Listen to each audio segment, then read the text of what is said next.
nikikutazama moyo wayoyoma, kipenzi changolo na kuyanza, wenda leo tuko chini twatembea matope, usisikize matajiri, nikikutazama moyo wayoyoma, kipenzi changolo na kuyanza, nikikutazama moyo wayoyoma, kipenzi changolo na kuyanza. Hi guys, mambo vipi? Kama kawaida, mimi naitwa Jewaka Tarama Jewaga, and today, as you can see my dear friends, I am in the kitchen. I am preparing the dinner because I don't have another choice than to prepare the dinner. But as I am preparing the dinner, my dear friend, this is to revisit yesterday because it was Jamhuri Day, and yet we Kenyans in my company, we didn't enjoy our Jamhuri Day because we was very busy. But today, because it's our off day, we decided to revisit. But I have a very big question. Question number one.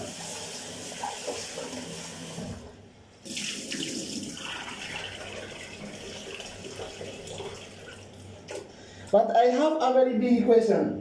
Question number one. Question number one. And okay. Yesterday as Jamhuri Day, it is the remembrance of the day that we got the independence. Is it or is not? Yes, it is. But I have a hallucination.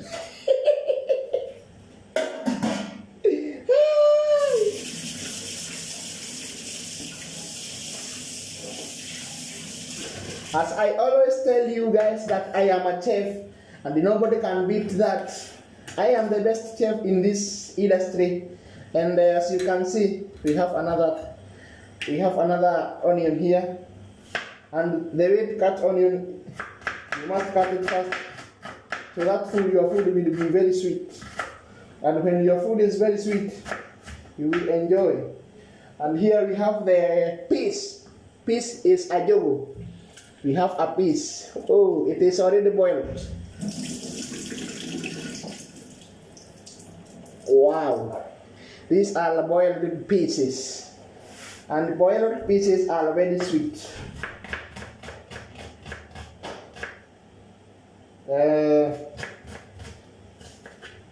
So, jana kulikuwa ni Jamhuri Day. Sisi hatukuenjoy Jamhuri Day. Lakini tabudi wauliza swali, alafu tukompare, mniambie kama ninafikiria. Watu wenye walipigania uhuru, those people who fight for independence, those are the days. They did it very fine. And I want to compare those people and Jesus Christ and tell me whether I'm trying to make a small logic. And that's why maybe yesterday hakuna mtu aliona mimi nimepost ati happy Jamhuri Day, happy what day. I didn't, because I am thinking twice. Nafikiria mara mbili. Jana watu wenye walipigania uhuru walifanya vizuri sana, but to all those people who fighted for that career, for that independence, walipigania, alafu kwa sababu ya kujibenda kwao wakachukua mashamba ya Kenya karibu yote.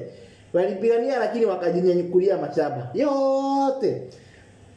Kwa hivyo ni kama nikuaje sana walikuwa wanapigania juu yao, sio juu yetu. Although tulipata independent, nobody can beat that. Lakini after all that wakajinyakulia hiyo mashamba mingi. Lakini Mungu Yesu Kristo alikufa kwa sababu ya kila mtu, lakini hakuna kitu alienda nayo mbinguni. Akasema kwa sababu nimekufa kwa sababu yenu, nimepigwa nikapigwa kwa sababu yenu, wacha nichukue hii dunia yote niende nayo mbinguni, niwaache bila. Kwa hivyo, as I am trying to think that's why I always celebrate Christmas. Because there was a man and he is our brother who died because of our sin, and people fighted and beat him thoroughly. They even tried to duga his baru. That guy is a hero. He died because of everybody in the whole world, and he didn't take any 1 acre of the shamba. Kwa hivyo wenye walipigania uhuru, mlifanya vizuri sana, lakini mlijinyakulia mashamba. Kuna watu wanateseka kama sisi tunateseka, tunahasa sana ili mtu anunue kaploti yake ya 50 by 100 at least. Kwa sababu Kenya yote mlichukua mkajigawanyia. Kuna mtu akona plot kama milioni 1, lakini kuna Mkenya hana kitu, analala kwa barabara kwa sababu mashamba yenye sisi tugegawiwa yote ichukuliwa na mtu mmoja, watu wawili, watu watatu wenye walipigania uhuru. Hata ni wenye tu hawangechukua Kenya yote ikuwe yao. Kwa hivyo hata kama mlipigania uhuru at least hiyo mashamba mngerudishia Wakenya kidogo. Hamngepigania uhuru mchukue mashamba yote. I'm not trying to say that hapana hawakufanya kitu poa, but walifanya kitu poa. I have a question. Kama soso yenu walikuwa maumau ama guka yenu walikuwa maumau, tabu jiulize alikufa akiwa na nini? Isipokuwa tu ni kale kashamba kadogo alipewa kwa sababu hao ndio walipigania uhuru. Lakini wenye walikuwa ni big fish, wako na eka kama 100, 1000, 1500. Kwa hivyo they fighted for the independent, but it was their own benefit more. They benefited more than those people wenye walikuwa wanapiga mpaka soso yenu. By the way, kama kuna soso yenu ama guka yenu wako uhai sahihi, hebu jaribu enda kumuongeleza. Hasikiagi vizuri kwa sababu walikuwa wanapigwa, walipotea masikio. Hata hakusikia kiambiwa, kwa sababu ya kupigwa hakusikia kiambiwa enda uchukue ile shamba ikue yako. Lakini wenye walikuwa ni big fish, ni kweli na tunawatambua sana, hao hawakuumia sana, lakini walijinyakulia mashamba yote. Sasa kuna Mkenya sahihi hana mahali pa kukaa kwa sababu kuna wenye walipigania uhuru lakini wakajichukulia mashamba, sisi tukaachwa bila. And it's okay to remember those. They are our hero. Now Kenya have independent, but think twice. After getting independent, they take all the shamba. Most of unajua watu wana mashamba mangapi wenye walikuwa hiyo wakati na wenye wako na pesa walifanya kitu ambayo hatutaisha hao. But it is very okay. They fighted for independence. Mapika nyama iko kitchen. Si nyama inachemka. Mnasikia hiyo harufu? Hii nyama yangu. Don't call me, you are doing very bad, my friend.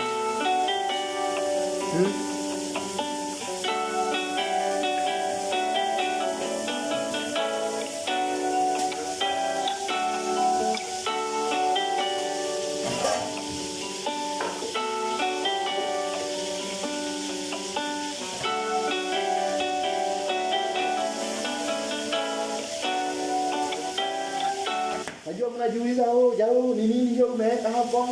Kwani kuna kitu kingine kilikuwa unaweka? Hapana, ilikuwa ni nyama, nikaona nianza kuugua. Lakini hapo hiyo wa independent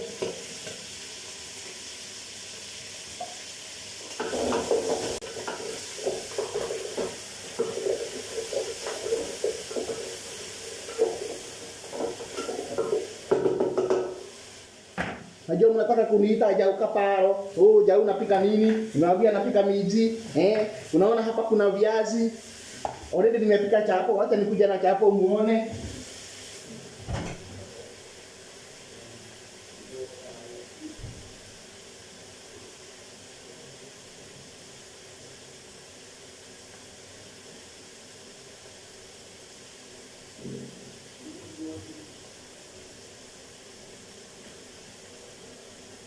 Ndio hii chapati. Mtu anasema jao hujui kupika, unakula chapo na nini? Hii ndio chapati, lakini mimi nimesiba, sitaki kukula saa hii. Wewe kwanza kaa hapo. Mimi sina kazi yako saa hii chapo. So watu wangu, mnasikia hiyo story nilikuwa nawapatia hapo ya independent. Independent is okay. People they fighted for independent, lakini wakanyakua mashaba. Lakini Yesu Kristo alikufa kwa sababu yetu, na hakuna kitu alichukua akasema hii ni yangu kwa sababu nimekufa juu yenu. Hii ni yangu kwa sababu nimekufa juu yenu. Hapana. Kwa hivyo hata wewe saa hii ukitaka kusaidia mtu, usiende kumsaidia alafu by the end of the time wewe una benefit sana kuliko mwenye umesaidia. It is okay. Now we all have independent and that is okay, and Kenya is still going on. And this meat is burning.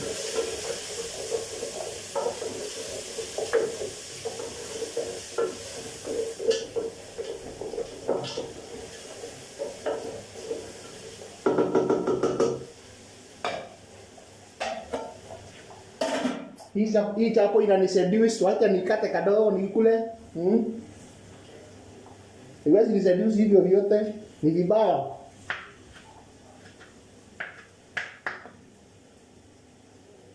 So my people, this is your kitchen.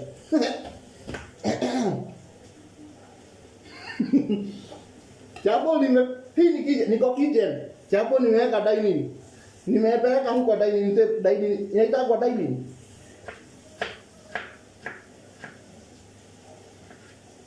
Kwa sababu nikiweka hapa watu watakuja waanze kuniomba.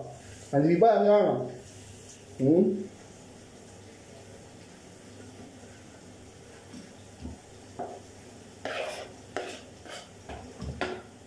Hiki kinyanya kingine hapa.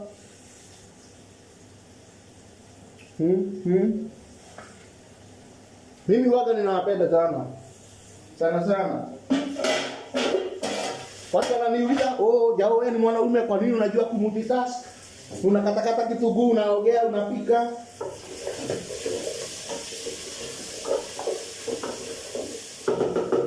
So, hii viazi nilikuwa nimeosha, msidhani Jao hata hautaki viazi ndivyo maana amenona hivyo. Nimeosha, lakini kwa sababu kuna watu wanasaidia tuache nirudie. Nimeosha, lakini tunapikaga ikiwa mzima.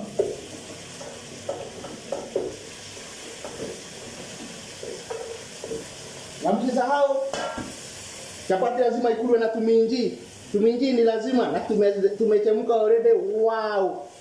Kuna kichapati, kuna mtu hajaona chapati. This is my cooking style. Hii najitoaga hivi tu. Hii. Lakini kwa sababu nimeshiba, wacha niweke hapa mistaki. Kama unataka sichukue nimeweka karibu na kamera.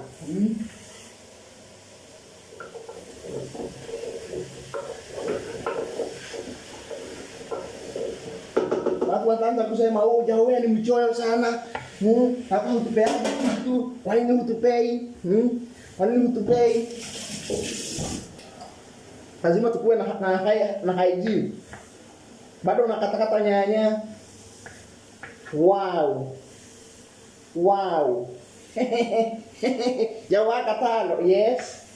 Ati Jao, you are very handsome. I wish I married to you so that you can cook for me. Wow. I'm very sorry.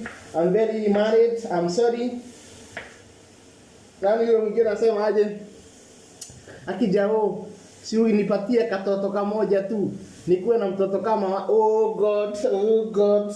You are a burning photo. You are seducing me. Mwingine anasema Jao, you are a very handsome boy. Oh God, he blesses you so much. I wish. Oh God. Akiza komenti zote ni zangu. Wow. At the hi cute boy, how are you doing? Why do you have a very sexy eyes? Hivyo ndio ukitaka kufungua chakula, usifungue kama nini na huna kitu ya kushika nini kibati. Kwa sababu mabati na kuwaka moto, mtu anafanyaga hivi. Unaendelea kimabati hivi.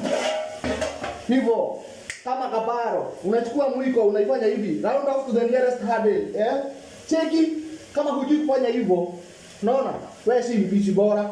Hivyo. Hata kishu. Hiyo ndio style ya kitchen, Lazima ipiduke. Cheki. Unacheki? Wewe. Lazima ufanye hivyo. Cheki. Unaona? Lazima ujue kufanya hivyo. Cheki. Wewe. Alafu kama ni chapo unaifanya hivi. Inda, alafu unasema inda.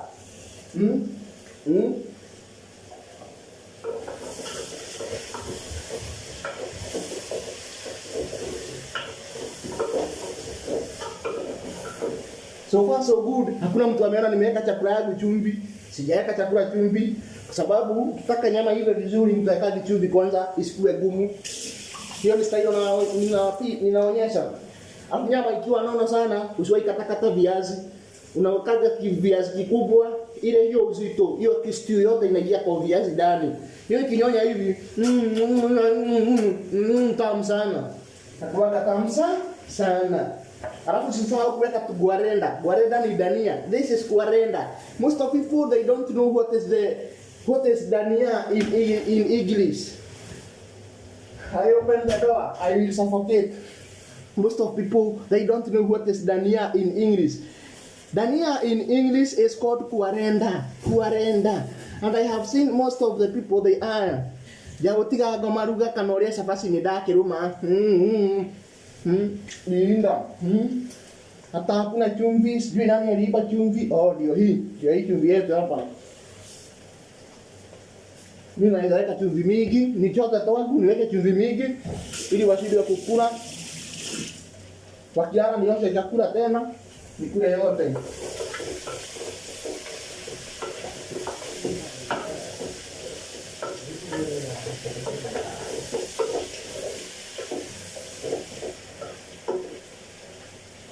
Oh God. Chakula is uhuwa hali.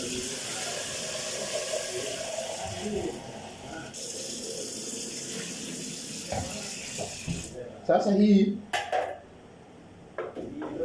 unaona hivyo imetand brown. Unachukua hii nyanya yako penye tu umeweka hivyo, usiweke maji mingi. Hii nyanya unaweka hapa hivyo, and do not koroga. Then unafunika, usikoroge hiyo nyanya na usifunike. Unakuja hapa, naona hizi venye ziko hivyo, unaosha yote hivi. Hiyo maji ni moto kama moto wa Injili. Alafu unachukua hii sahani. Ati huyo anasema aje, akijao wewe unakuanga mzuri sana. Yaani hiyo ni chapo imekaa hapo na wewe uko karibu na haikuseduce. Si unipe hiyo chapo, aki watu wa majuu tunaumia. Oh pole. Hii chapo ninaihurumia tu. Ni venye tu sijisikii kukula saa hii. Hii chapo acha ikae hapo. Mimi usisahau hapa kuna tumiji cheki. Miji usisahau. Sasa unachukua hii dania cheki, ndio hiyo dania. Unakuja unaona venye iko fiti. Guarenda, it is called guarenda. That is the good English you can use to call guarenda. Then you wash it first.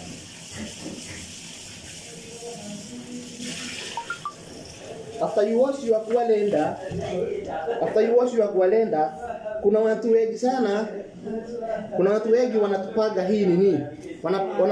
Unakataga hapa kidogo. Hiyo ni mizizi. Alafu kuna watu wanatupaga from here. Kuna watu wanatupaga hizi. Wanakata nusu, wanatupa hii yote, wanapika tu tumatai peke yake. But from today I want to teach you. Kwa sababu ndani ya mtu hataga chakula ikiiva, hii yote unakatakata kidogo. Oh, my friend, how are you? I'm fine. Ayo. Unakatakata kidogo, alafu ukikatakata hiyo, unaiweka saa hii. Unaona saa hii? Na usisahau kufungua venye nimeonyesha kufungua nini? Kufungua sufuria. Kama huna kitu ya kushika kibati na ni moto, usisahau kufungua venye nimekuonyesha. Unafanyanga mkono hivi, unaendea kibati hivi. Hivyo huwezi chomeka. Alafu hii unaweka hapa tu. Hivyo. Na usisahau uliweka tomato na usikoroge kwanza. Naona hivyo.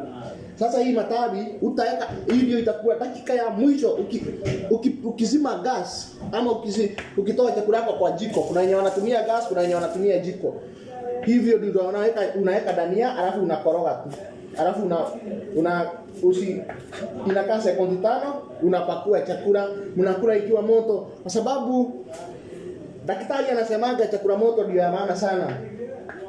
Chakula moto inafanyaga damu ikuwe moto. Chakula moto huaga inasaidia sana.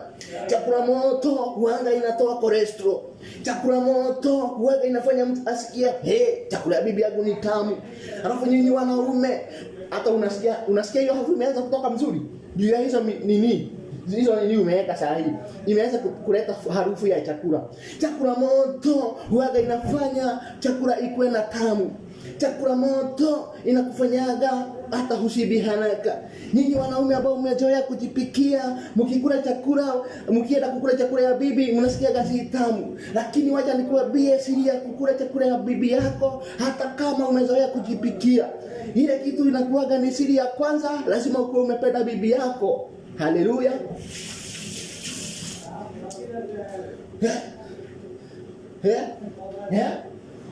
Sasa hii chakula nyanya already imeyeyuka. Sasa unafungua kinini? Unafungua, unakologa. Cheki venye unaendea kama kaparo style.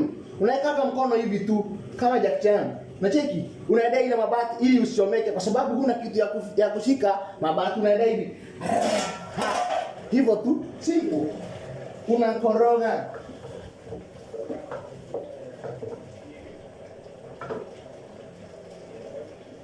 Kuna watu wanasema ati mpaka hapo tuonyeshe venye chakula inakaa na haijaiva. Nataka kutana kamera. Kwanza ona hiyo chakula venye inakaa, so far so good. Cheki. Na haijaiva, na ikiiva je, utaambia watu nini? Cheki. Naona mumecheki. Nipindue kamera. Tuongelee chakula moto na chakula ya bibi. Mimi jawaka tano sitaki mtupe kwenu. Mimi jawaka tano nataka kuwafunza nyinyi wababa kupika. Kuna mama wengine hawajui kupika, wanaweka chakula mpaka sabuni. Mnaweka mpaka chakula sabuni. Alafu sasa hii miji ili isikuwe na nini, unaiweka saa hii. Hivyo tu. Unaweka minji. Na hiyo miji bado usikologe, kwa sababu ukikologa itauguza chakula. Usikologe. Cheki, usikologe. Ukikologa saa hii itafanya chakula iugue. Ukikologa saa hii itafanya chakula yako hata haitaiva vizuri, kwa sababu unaogopa kukologa isiugue. Na usisahau tuko na chapo. Na wacha niwaambie wanaume, ukiwa unapika lazima uwe na kasahani ya kutest. Si hata unadhani bibi yako ananonea wapi? Anakuaga na kamwili, anakuja kwa dining anasema hataki chakula, kwa sababu pia yeye alienda na kasahani kwa kitchen ana test.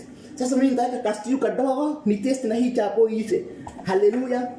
Mimi nitawavuza kukaa kama nini. Wacha niwaambie sisi wa mama tunakuaga na nguvu mpaka ya kike. Ninyi wanaume mnajikuta hamna nguvu ya kiume. Kwa nini? Sisi tunakulaga ile stew mzuri kwa kitchen. Sisi wa mama tunakula kastiu kazuri kwa kitchen. Tunawaletea chakula ambayo hidwe. Tunawaletea kitu ambayo haina mzuri. Lakini maana Mungu ni nani? Mjao akataro umekuja hapa kuwavuza. Nyinyi wanaume, kama unataka kukula chakula tamu, enda ukae na bibi yako jikoni, mpike pamoja mumalize. Utakuwa ukikuwa na nguvu ya kiume. Na ndio maana unaonaga wanawake wengi wanasemaga, bwana yangu hanakuaga tu wa 2 minutes. Kwa nini? Nyinyi wa mama ndio mnafanya wakue hivyo, kwa sababu mnakula ile stew yote kwa kitchen, mnamaliza, mnaletea mtu chakula ambayo haina nguvu ndani yake. Mlikulia nguvu kwa kitchen, mkatuajia mabaksisi. Asidwe shetani. Mimi nimekuja kuwapea siri. Nyinyi wanaume, mkitaka kukula chakula iko na utamu, endeni mkalishe bibi yenu hapo kwa kitchen akipika, ili asikulie tunyama toke kwa kitchen, uletewe mfupa. Na chakula ya mwanaume, unakutaka kimfupa kiko hapa juu, unasema bibi yako ananipenda, ameniwekea chakula ya mfupa. Lakini hiyo mfupa ni ya kukufuga macho, tunyama tule tu steak, alikulia kwa kitchen akiangalia chumvi. Haleluya. Kuna mama wengine wanaanza kupika kaugali. Akimaliza kupika kaugali, akawa na maziwa hapo karibu, maziwa baridi. Anaanza kutengeneza kastiu ya nyama. Anachota kaugali kadogo, kadogo, alafu anakuja kusema sijisikii kukula, watoto wangu kuleni, bwana yangu kuleni, bwana yangu kuleni, mimi sina appetite. Lakini si appetite hana, kwa sababu anakatakatia ugali kwa kitchen, hamjui kama alikuwa amekula. Anasema mimi sina appetite bwana yangu, sina appetite watoto wangu, mimi wacha tu ni relax. Lakini hakuna kurelax. Already amekulia kitchen, alafu wewe hukui na nguvu ya kiume. Wanawake wanakuja na joto mingi kwa sababu walikula top layer. Na unajua ukikula top layer, hiyo ndio inakuwa imebeba mambo. Wewe unaletea bwana yako ambaye kitu si top layer. Mimi sitaki kusahau venye nimewafuza. Ukitaka kufungua sufuria na huna kitu ya kushika mabati, unafanya tu kama jacha, unaendea mabati, unachukua mwiko lazima ufanye hivyo mara 2, cheki, alafu ukologe.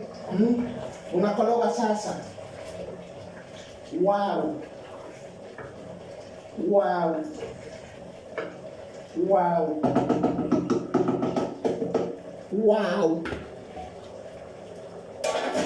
Sababu nimegusa maji. Sina maji. Hii kijiko ni ya kuchagua tu nyama. Hii kijiko ni ya kuchagua tu nyama haraka ili usikutiriliwe kwa kitchen. Sababu ukienda kutafuta kanyama na mwiko haiwezi choteka. Unajaribu kuchota kanyama na mwiko, inakatalia kwa mwiko, inaanguka. Kwa sababu mwiko haiwezi chota kanyama. Lakini hii kijiko itakusaidia haraka sana wewe mwanaume kuchota kanyama, na unaweka kwa mdomo haraka, ukitokana hakuna mtu atajua na hakuna mtu atasuspect. Lakini ukikuwa na mwiko ita take time before uchague kanyama kanaanguka mara 10 before ukachukue. Unakuta haka ni kama mafuta, hutaki kama mafuta, unachukua unakuta ni kama mfupa, alafu ukikuta ni kama mfupa hutaki kama mfupa, unataka ka steak. Sasa ina take time, bibi anaingia na kwambia gasi, kwani unachagua nyama. Lakini hii kijiko itakusaidia sana kuchagua tu nyama haraka. Haleluya. Na mwanaume kamili si wa kukulia sahani. Lazima uwe unakulia kasinia kako separate. Lakini haka ni kadogo, siwezi kulia. Mimi nakulianga haka. Mimi nakulianga haka kasinia. Kwa nini nikulie sahani ya plastic? Afadhali nikulie haka kasinia, watu wanibebe vibaya, but I know at the end of the time I will be good. Chai. Sivai mask. Mpaka kuna chapati nikiangalia unalizadui. Hii chapati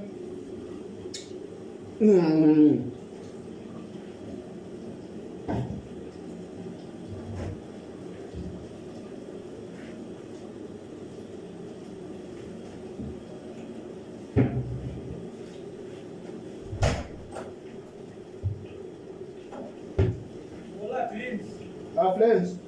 Some villa plain. Alas, talking. Mafi kalas talking. Oi. Era continue voice to.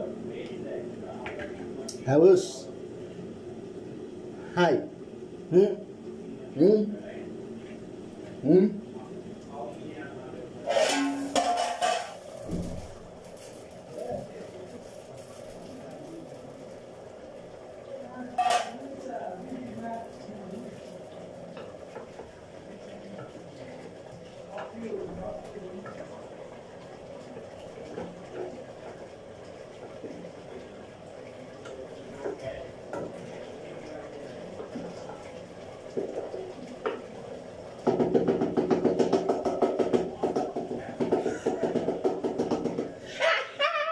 Hey, my friend, what did you cook? This one very nice. Wow. Outside food coming too much smell. Good smell. Good smell. You see?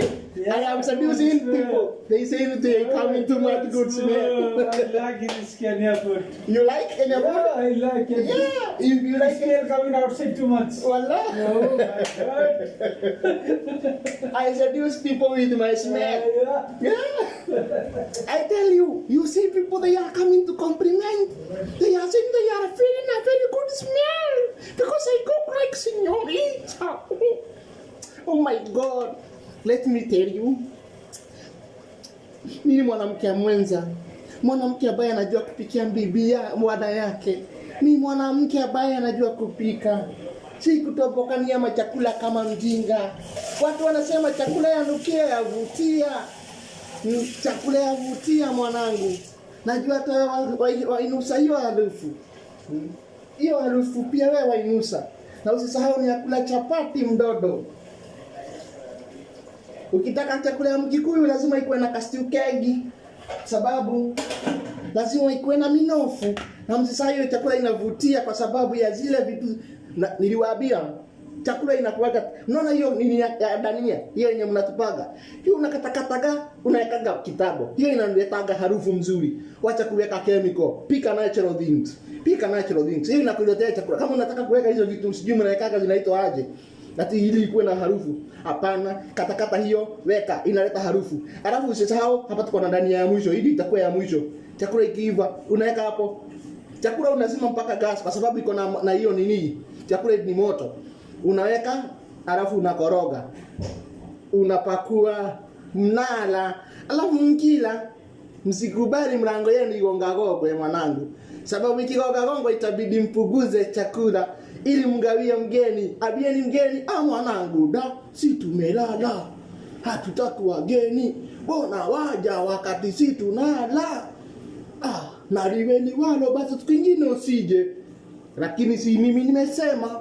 Hapana mwanangu, mimi ni mkarimu. Mimi naweza kupea kila kitu changu niache bila. Kwa hivyo mwanangu, usikule Krismasi peke yako. Mimi si mchoyo vile mwadhania.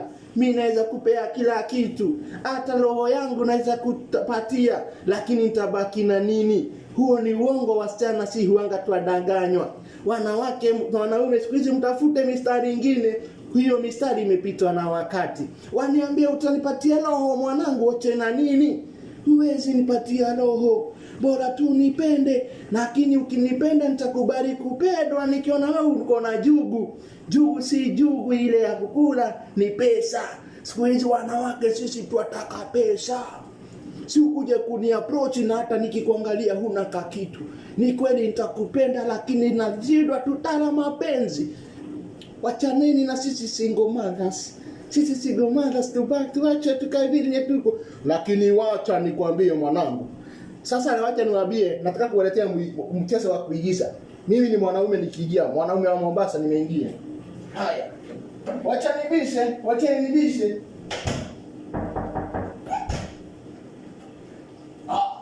Mama Fatima. Waanda nini huku kwa mkia mvuto ya tetema. Nasikia tu huku barado. Hata wanaume wengine wasema nataka kuja huku, nikamwambia pono, labda kuna wageni. Pia mimi nitapitia mlango ya nyuma niende nimelala kwa sababu sitaki kwenda kudisturb wageni wangu. Lakini nikajua nikija na wageni watanimalizia hiyo chakula nasikia yavutia. Akibadaka mwanangu. Usimchoyo. Nilikuwa nimepika mpaka ya wageni, nikiwaandalia pia. Kwa hivyo nilioa akili. Nilidhani naoa mwanamke tu. Kwa hivyo wewe ni mwanamke akili tupu. Wacha niwaambie waje, at least wakule kidogo. Hapana. Wanikosea. Waniambia nisikuje.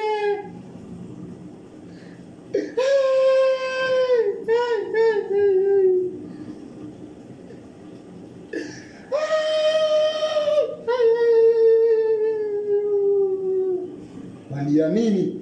Waenda kuita watu tule nini jioni? Mimi ninawapenda. Christmas mood perfecto. Alahadululu. By the way nimemaliza kupika tu.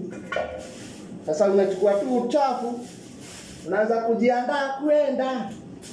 Unaanza kujiandaa kumalizia dakika za mwisho. Alafu kimaliza wanaenda kuoga kabla ukule. Sababu ukikula wanawake wengi, wacha niwaambie, mimi mwanamke mwenzako. Nikimaliza kukula akili itanionyesha tu nilale. Ndio maana mimi naoga kwanza alafu nikule. Sababu nikimaliza kukula nitajiachilia. Kazi yangu ni mdudo tu. Usisahau kijiko ya kuibaka nyama.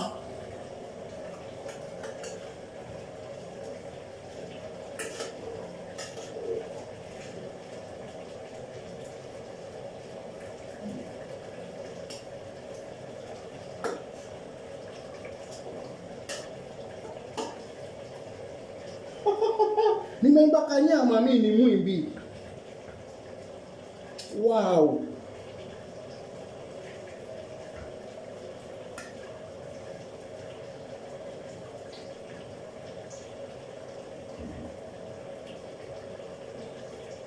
Lazima viazi viive kabisa.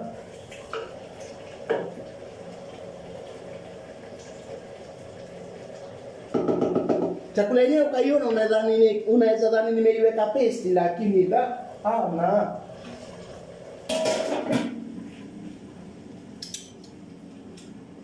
Wow. Wow.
Sijala kanyama bado nagoja kapoe. Sikali. Nimekarudisha hapo kanyama. Naongeza tu maji.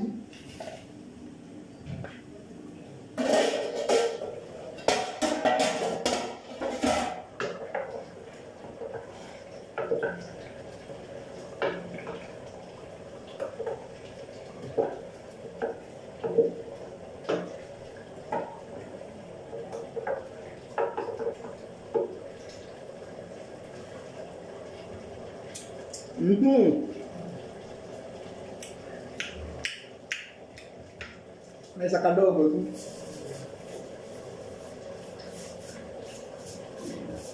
Chumvi mingi si nzuri. Itafanya bradi yako ikuwe na pressure.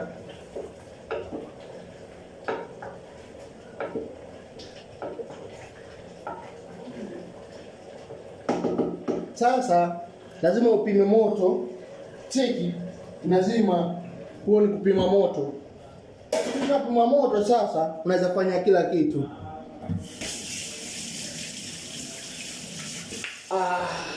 Mwanangu nakwambia nimetesa. Cheki mingi. The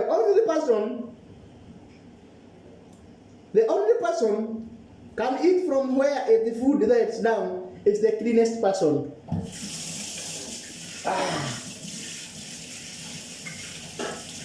Wow. Nimepikia chapati na nimeliza kupika, nimetuika chapati na nimemaliza kupika.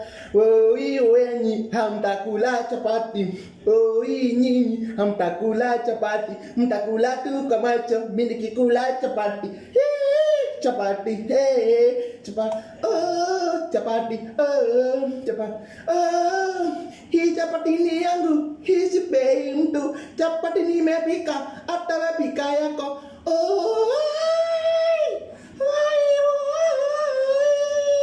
Chapati imeiva, chapati iko poa. Chapati. Ati chumvi nayo najua wewe unataka kushinda ukitest. Hakuna mtu sisi wanawake wote lazima tukae tukitesti nyama. Lakini kama unapika cabbage, hata unaulizaga bwanako, hiyo chakula iko na chumvi, umeisikiaje? Kwa sababu hutaki kuitesti. Lakini ukipika nyama, unajua nyama ni mlo mtamu sana. Kila mtu apenda nyama. Na ndio maana si wanaume tuapenda nyama. Iwe bichi, iwe imeiva, bora tu nyama. Si wanaume, najua muelewa nyama yenye naongelelea. Nyama ya mbuzi aliyenona. Hata kama ni mbuzi hajanona bado ni nyama. Bora tu iwe tamu na iwe imeandaliwa. Iwe tu imeoshwa. Si kula nyama imeokotwa huko chini, labda imelala kwa mtalo. Lazima mbuzi ichinjwe, nyama yake iwe softi, iwe imeoshwa, iwe imepikwa vizuri, na iwe ni nyama taratibu, si kinyama tu. Ushaiona watu wengi, ushaiona nyama ya ndovu imewekwa kwa buchari. Ni gumu sana. Si hatulagi wa nyama, si tuwala nyama. Mwanangu, kitaka kula nyama, kula aliyenona. Mimi nimenona, natafuta mtu wa kunila. Lakini mimi mwanadamu, mbona niliwe? Mimi nakula nyama.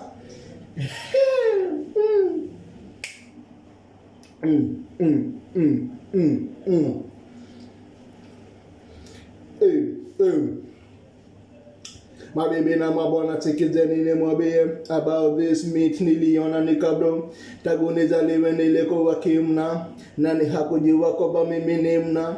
Watu wa matatu wanapenda vitu tatu, ITV na kukula bigiji.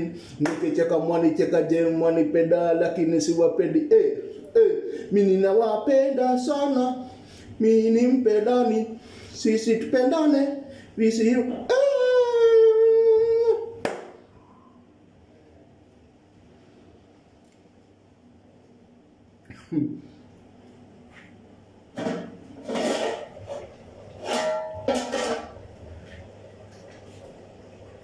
Wow.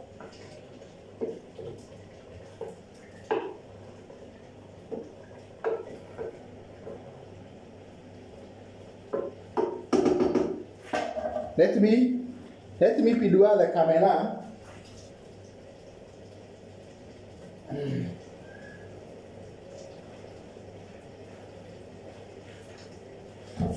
Hiyo ni nyama. Hii chakula imeiva. Najua. Acha niwaambie kitu kingine. Na hiki ni kitu nataka tumchukulie ya maana sana. Hebu nikuulize swali moja. Kwa nini nikikwambia nitakulipa 1,000 na uko huku gaf unasema ni kidogo? Wacha nikupe answer before unijibu. The reason why unaniambia 1,000 ni kidogo na uko huku gaf ni kwa sababu already wewe uko huku na umejua ni kidogo. Sijui kama tunapelekana. Wewe umekuja umejua 1,000 ni kidogo, si ndio? Lakini mtu mwenye ako Kenya akikuja huku 1,000 mwaka mzima itakuwa ni mingi kwake. Lakini akikuja achanuke kama wewe, ataanza kuona ile 1,000 ni kidogo, aanza kufikiria let me tell my boss to add me salary ama ni change kazi. Are we together? Kwa hivyo mimi nikikutafutia kazi na kutafutia nikikutafutia kazi nimezima moto. Nikikutafutia kazi sikutafuti ili ukuje huku dormant. Ni ukuje pia wewe uchanuke kama wengine, ujue na kweli Mungu amenisaidia, nimefika nitumia akili yangu nitoka kwa 1,000 niende kwa 1,100. Mtu mwenye ako Kenya sahi 1,000 sahi rate iko that shillings. Mtu mwenye ako sahi Kenya, I'm very sure tuseme 50%, hakuna mtu mwenye anapata 30,000 per month. Hakuna mtu ati sisi ya youth, wacha nao ma big fish. Sisi youth hakuna mtu anapata 30,000 per month. Si ni kweli? Lakini ukilipa agent 1,100, tuseme uagukie by 3 months utakuwa na hiyo 1,100 and don't forget utakaa miaka ngapi? miaka 2. Let me do calculation for you. Let's say for example Kenya per month unapata 15,000. Na before tuendelee sana, acha niwaonyeshe chakula yangu venye inakaa. Sitakagi mseme hiki kimutu hakijui. Ndio hii chakula yangu. As you can see, you can see it from far. That is the food that I have been singing, cooking, singing. Na mnaona dania bado nimeweka sahi kwa sababu chakula yangu imeiva, lakini now you can garura chakula. Unaona hiyo chakula ni iko brown. Hakuna paste yoyote nimetumia. Hakuna. Nimeweka tu nyanya, nimeweka dania, nikaweka viazi na nikaweka miji. Hiyo chakula inakula stew ya chapo. That is Jao wa Kataro the chef. Hiyo ndio chakula yenye nimefika.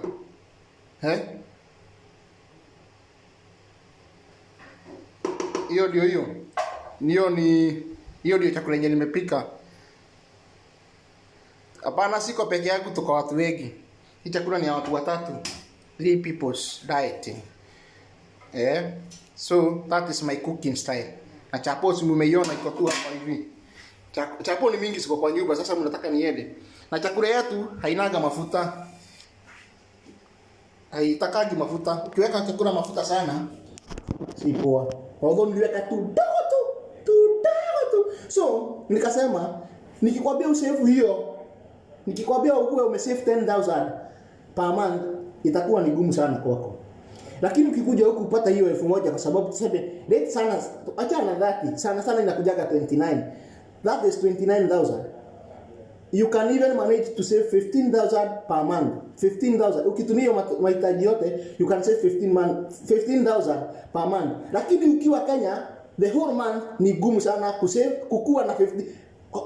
Ukumbuke nakwambia ukiwa gaf, you can save 15,000 ama 20,000.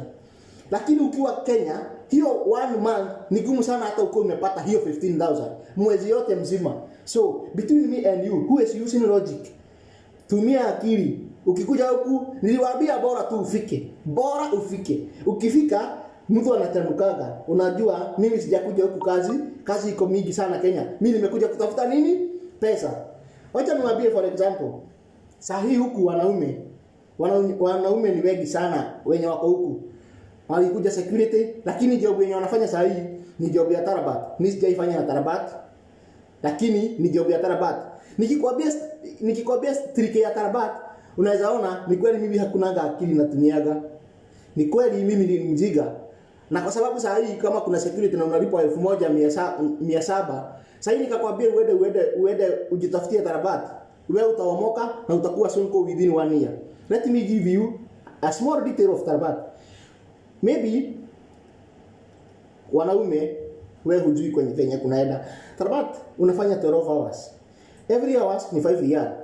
5 riyal times 12, that is 60. Alafu per delivery unalipwa 2 riyal. And the smallest delivery you can go ni 20 delivery. 20 delivery multiply by 2, that is 40 riyal.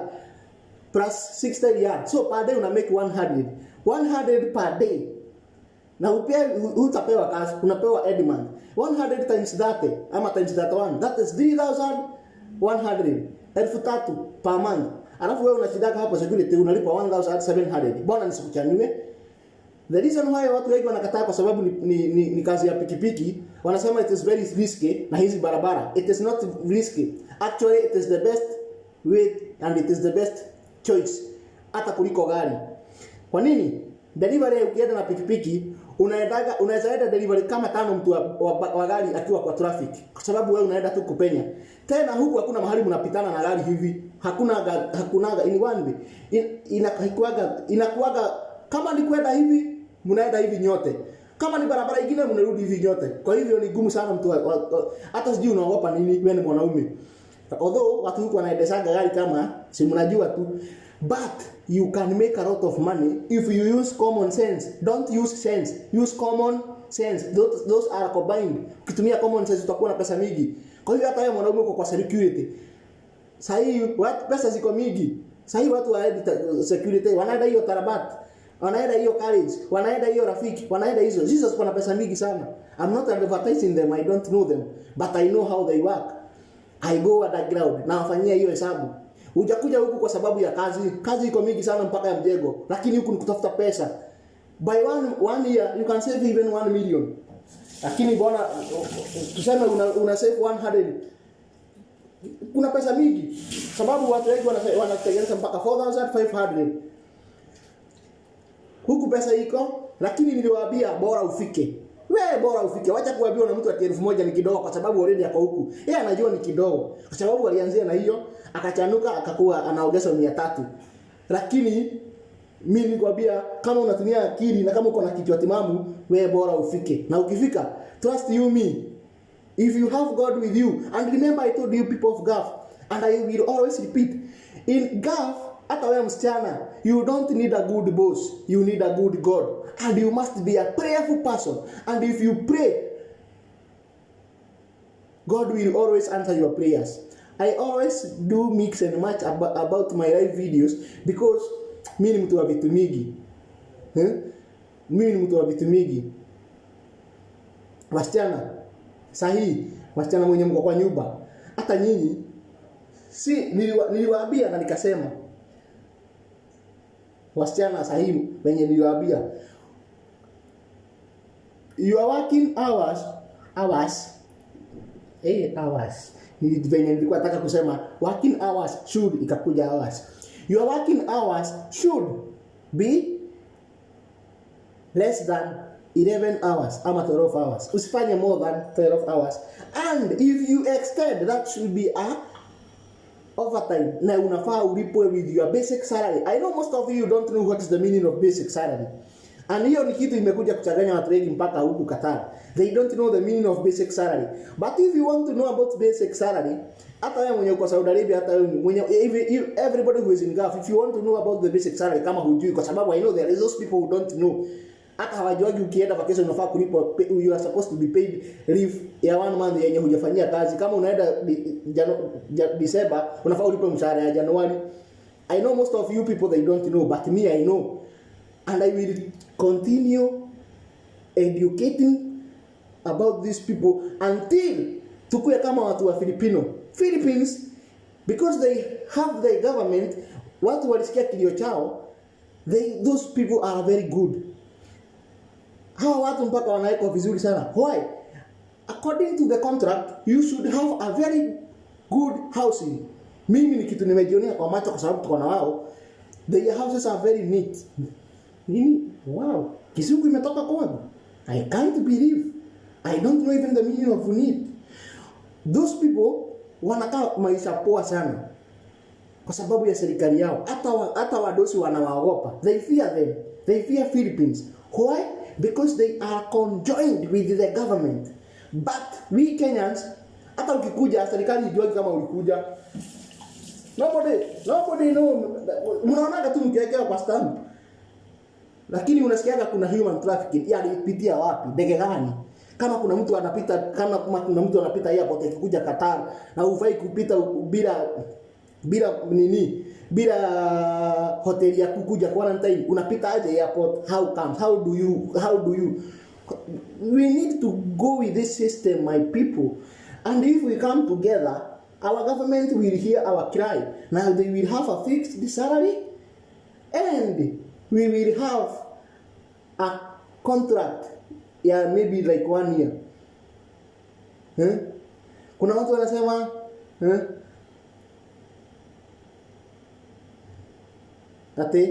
kuna mtu anasema ati watu wanatumia driving ya left, na although they use the left side but they keep right. Hiyo ni kitu logic. Kama yeye ni dereva, hakuna kitu wezi endesha. Utachanganywa tu siku moja na barabara. You must keep. Hata saa hii kuna dereva wenye wako huko Qatar wakienda Kenya, unakutaga ana keep gari ni ya right, anakaa tu keep right. Kwa sababu hiyo ni confusion tu. So hizo ni vitu unakuja kusoma. Very simple. You have to my friend.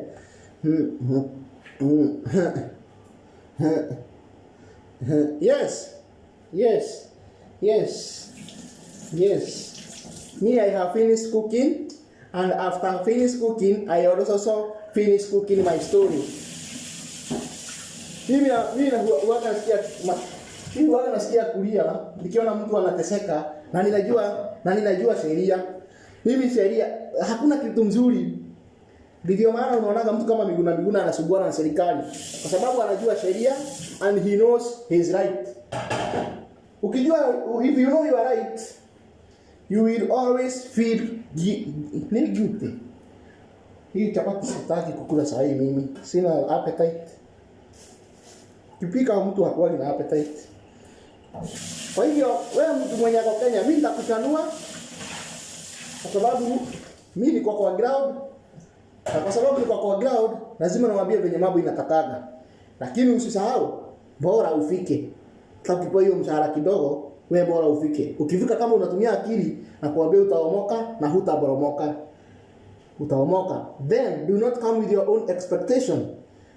The reason why I'm saying this is, angalia watu wanaendaga kwenye mtihani. Ukienda kwa exam room, na hiyo kitu nitakuwaga nikirudia. If you go into examination room with your own question and answer, and you find another question and answer different, you will always fail. So don't come with your own expectation because of social media. The way watu wanajibabanga huku naona, I want to be like him. No, you can't be like the Wakatara with 1 year. Never. You have to go stage by stage. In stage, you have to go stage step by step. So, my friend, usikuja na expectation zako, kuja tu, then tulia. Lakini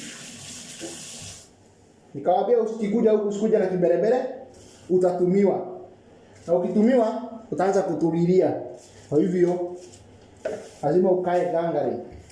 Lazima ukae gangari. Hii mafuta ilikuwa inapika chapo. So hii ni chumvi. Lakini mafuta siwezi acha hapa, itakuwa ya kila mtu. Na hii ni alumu yetu tu. Oh, the Wakatara. The guy. Hii video itakuja kwa YouTube, and God bless you. I have to go.